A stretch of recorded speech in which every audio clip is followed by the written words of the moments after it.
माध्यमातून सन्माननीय सदस्य अजय चौधरी साहेबांनी जो प्रश्न उपस्थित केला आहे, अध्यक्ष महोदय, सर्वप्रथम तर मी त्यांचे अभिनंदन करतो। खूप अभ्यासपूर्ण त्यांनी हा विषय या ठिकाणी मांडलेला आहे। आणि अध्यक्ष महोदय,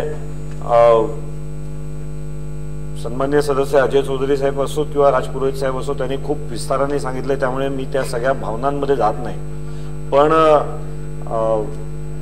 या ठिकाणी त्यांनी जे एक वाक्य उच्चारलं की अशी भयान परिस्थिती आज जुन्या मोडकळीस आलेल्या इमारतींमध्ये राहणाऱ्यांची किंवा झोपडपट्टीमध्ये राहणाऱ्यांची आहे की खरोखरच त्यांना आत्महत्या करण्याशिवाय पर्याय होणार नाही, अशी परिस्थितीमध्ये ते राहत आहेत। या वाक्याला कृपया कोणी अतिशयोक्ती म्हणून घेऊ नये।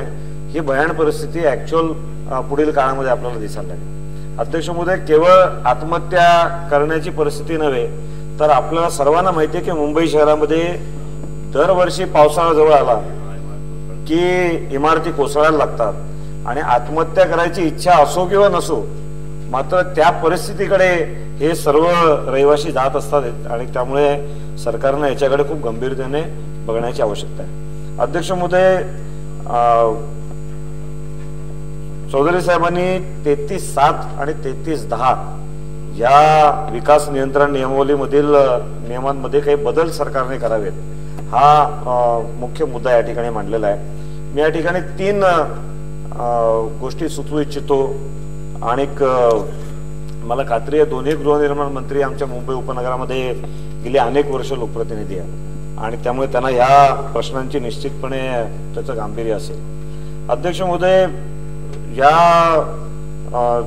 चर्चेच्या माध्यमातून मुंबई शहराच्या आणि उपनगराच्या जुन्या व मोडकळीस आलेल्या इमारतींबद्दल प्रश्न मांडला गेलेला आहे।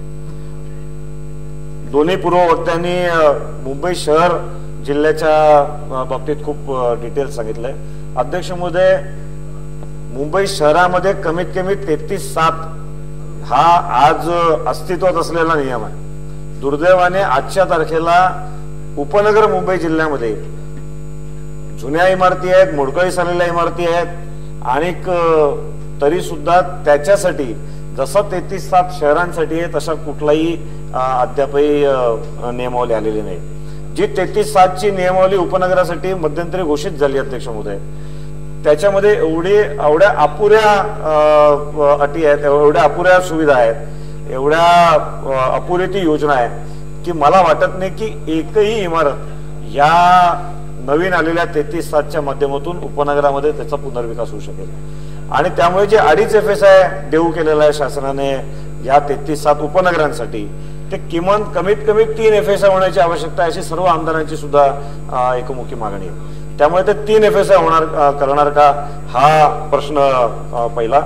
दुसरा, अध्यक्ष महोदय, विशेषतः विलेपार्ले, सांताक्रूज, अंधेरी हा सगळा जो परिसर विमानतळाच्या आजूबाजूचा आहे, या विमानतळाच्या परिसरातील ज्या जुन्या इमारती आहेत त्याचा पुनर्विकासच होऊ शकत नाही, कारण उंची मिळत नाही। आणि त्यामुळे DCR मध्ये या संदर्भामध्ये सुद्धा शासन काही अशा इमारतींसाठी काही योजना आणणार का, हा दुसरा प्रश्न आहे।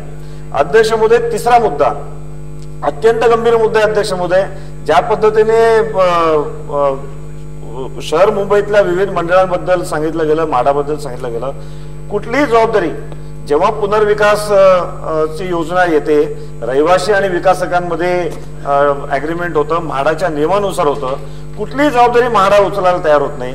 तशीच अवस्था ही झोपडपट्टी पुनर्वसन प्राधिकरणाची। अध्यक्ष महोदय, या ठिकाणी मला खूप जबाबदारीने सांगावंसारखं वाटतं की अत्यंत गेल्या अनेक वर्षांमध्ये हे प्राधिकरण हे भ्रष्टाचाराचा अड्डा बनून राहिलेला आहे। या ठिकाणी झोपडपट्टीवासियांची कुठलीही सुनवाई होत नाही। या ठिकाणी विकासक जेवढा मोठा विकासक तेवढ्या अडचणी मोठ्या, अशी स्थिती आहे। आणि विशेषतः अध्यक्ष महोदय, कुठलीही बँक गॅरंटी न घेता या योजना सुरू होतात आणि त्यामुळे योजना अर्धवट सोडल्यानंतर झोपडपट्टीवासियांना आज भाडं मिळत नाहीये, घराच्या बाहेर काढलेलं आहे परंतु भाडं मिळत नाही।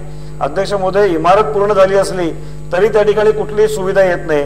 आणि झोपडपट्टी पुनर्वसन प्राधिकरणाच्या कार्यपद्धतीनुसार जोपर्यंत योजना हँडओव्हर होत नाही रहिवाशांना, तोपर्यंत मेंटेनन्स डेव्हलपरनी भरला पाहिजे, पण तो भरत नाही। आणि अशा परिस्थितीमध्ये अध्यक्ष महोदय, नागरिक हतबल, रहिवासी हतबल आणि शासन सुद्धा हतबल असल्यासारखं हे वाटतं।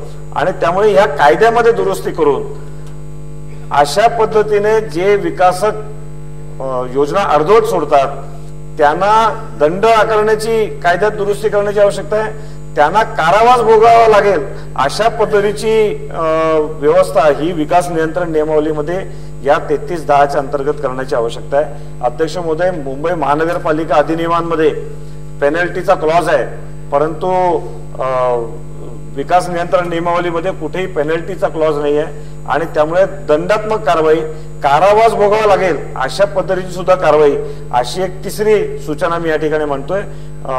तिन्ही सूचनांबद्दल मंत्री महोदय सकारात्मक उत्तर देतील अशी अपेक्षा अध्यक्ष महोदय. धन्यवाद. सावंत मॅडम.